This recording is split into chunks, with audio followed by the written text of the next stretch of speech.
Good morning, everyone. Today is my 31st day of improving my communication skills. And actually, it's a day before na sang time or time and day nga dapat mabidyo ako. Kaya dapat kagabi nag-ano ako, dapat mabidyo game ako pero wala ko nadayon. It is because na oversleep ako, wala na tulugan ako sang temprano. But kagahapon, tanan to nga task, quizzes, and reporting nga akong gina-expect nga matabo is wala na dayon. So, oh my god, so. And, ang magiging matabo sa sina, next week na siya ma-continue. Very frustrating gidya kagapon 11 na gid parte sa mong reporting kay wala kami kaabot sa oras nga dapat ma-report kami kay kinulang nga ginahop ko man tani together with my other group mates or sa isa ko kaupod nga sunod sa akon kay ako nga dana pangaduha tapos last siya nga tani matapos amon report kay by the next week nga daan is gonna be considered yun nga daw hell week bala kay dira na mag-umpisa ang amon mga activities, quizzes guro, and also this class discussion regarding sa mga magiging topic namon. Kay for the past weeks umpisa sa nag-opening classes ang duha namon ka teachers or prof sa duha ka subject is wala pa katilaw meet samon. But then next week or sa buong nga week ma-meet guro sila gani once nga mag-meet ina sila expected ginamon nga either mahatag sila samon liwat sang group reporting or activities etc. But kagapon since abi ko may ma-quiz kami sa aga. But then, wala siya na dayon kay nag-absent ang amon professor. Tapos, ging encourage niya na lang kami nga nakadepende sa amon nga mag-attend sa event para sa buwan ng wika. Which is, ging obra ko. Nag-attend ko sa event sang buwan ng wika. Kag, ging digto, damo sila sang activities nga related sa kultura ng Pilipino.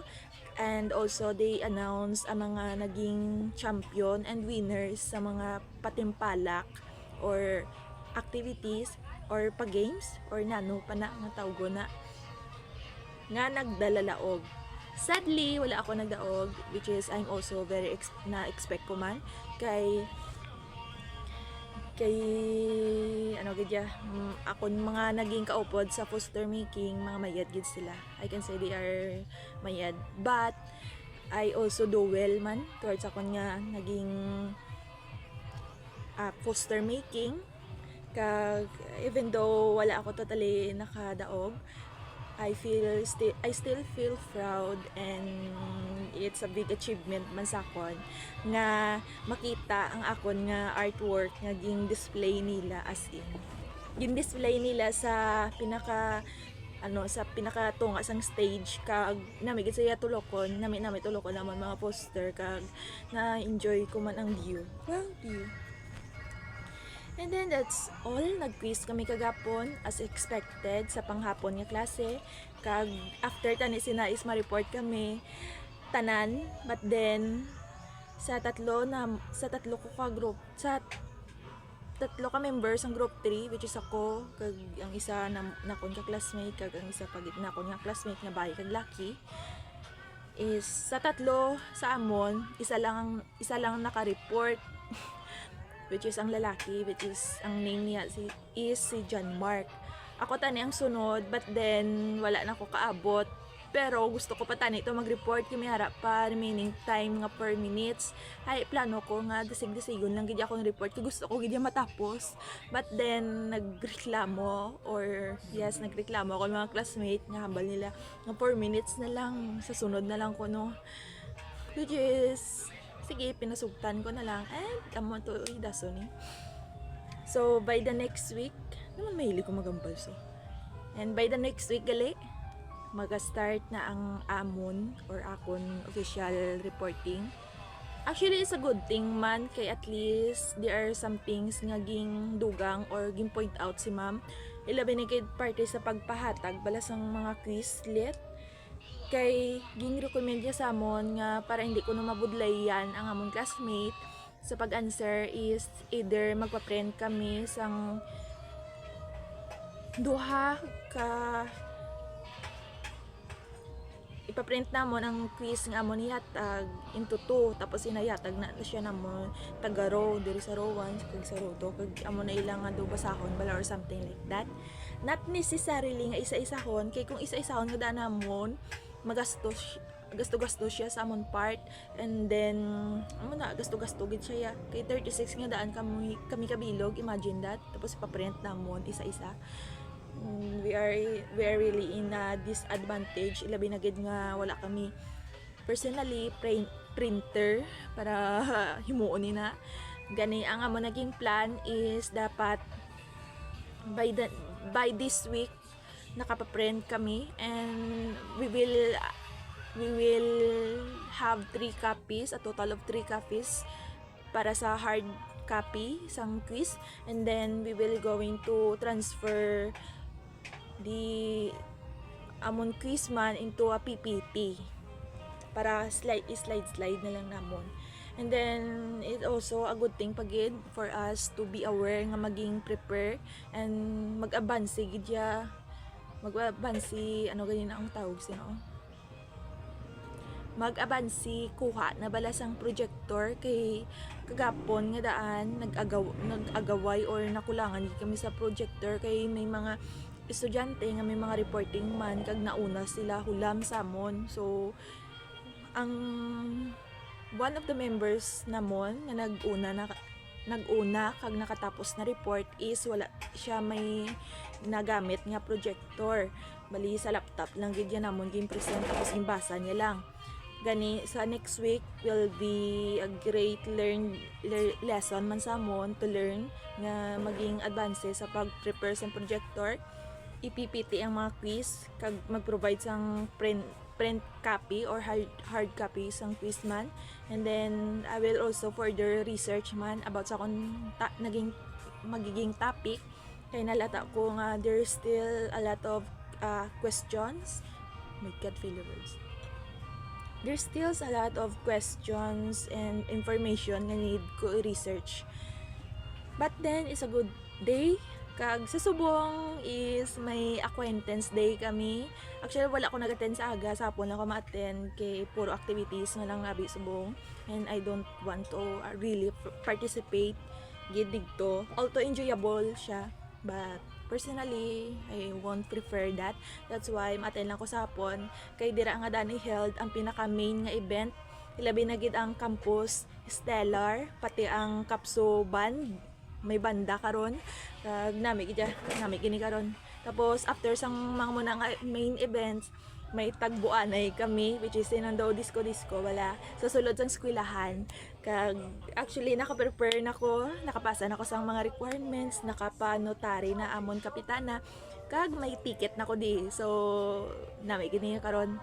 Ako nasubuan lang kay ang mga friends, college friends nako nga gina-expect ko nga mag-intra, wala sila nagpasa sila requirements, which is do na anuan man ko kagadwa ko if ever mapadayon pa ko bala or mapuli na lang temprano. Pero gusto ko gid ma-experience liwat ang tagbuanay kay sang first time ko siya na experience dito man mismo sa eskwelahan. Very enjoyable gid saya. And then party sa storage sa pag-video may problema man ko kay throughout sa days nga nag-video ako is mga 28 almost 30 minutes ang akon ginagamit nga time sa pag ang time nga gina-consume ko, which is napo-full akong storage. Kag if ever nga ging-upload ko sa wala sa YouTube na nabubudlayan ako mag-cut kay ang cellphone ko na mismo ang ga-reject. So limitahan ko lang gid ni kag ang goal ko subong is 15 minutes lang. And then, ang time nga kung sa diin mabidyo ko dapat tagagabi is islan ko. Hindi na siya dapat 9 to 10. Kaya nalata ko nga daan mga 9 to 10 do napipilaw na ko wala. Kag wala ko na nadadayon ang pagbidyo, ilog na lang subong. Throughout the days do amo na do pinaka first time nga na tulugan gid ko nga waay ko gindayon kag naging inconsistent ko bala. That's why I will change it from 8 to 9. Dapat mga 8 maumpisan ako video regardless of my situation, reason, kapoy ko bala or nano, etc. Dapat unahon ko gini, prioritize ko gini. That's why I will adjust the time. And the quote of the data is, amo ni siya akong ginapanumdum kagina, upisa sa nagbugtaw ako sang kaaganhon, alas 5, is wala gid yaga kadayon ang imong plano or yes, imo magiging goal bala or plano kung ginasugid mo sa iban. As in, kay kung waay mo pa bala na execute pero ginasugid mo na sa iban, like ginaplano mo pa lang bala, like imo pa lang na gusto, wala ka pa sa proper resources or planned or execution gid mismo ngaging obra tapos sinugid mo sa iban dong amo na siya ang wala gakadayon. Pero ang mga plano bala nga or goals nga wala mo ginahamba sa iban, amo pa na yang gakadayon niya kay wala ikaw na pressure, you can take your time to accomplish it, etc. That's why na-learn ko gid nga hindi kung may goal gin man ako sa kabuhi nakon or plano, hindi as much as possible, as much as hindi sa necessary is hindi ko dapat danay pag iambal or i-share, etc. Kaya amo na ang natabo sa akong subong magiging hambal ako nga magiging pursuean ko tani or ginaplano nga himuon towards sa isa ka certain situations, ginpinanghambal ko siya sa akong mga college friends. And now I feel pressured kag wala ako choice kundi dayunon adto miski do na-pressure ko wala kag bala mo ng feeling nga daw ginadali imo ko gilingon kay kinanglan mo na siya himuon kay hinambal mo na da mo na ako nababatyagan sa buong kag that's why I came up with that kind of motivation or inspiration, etc. as a hit of realization na ano ang nagiging consequence kung ginahambal or ginasugid mo na sa iban ang imo nga nagiging plano or goals nga wala pa na umpisahan. Being humble takes us in a lot of different places gidya in life.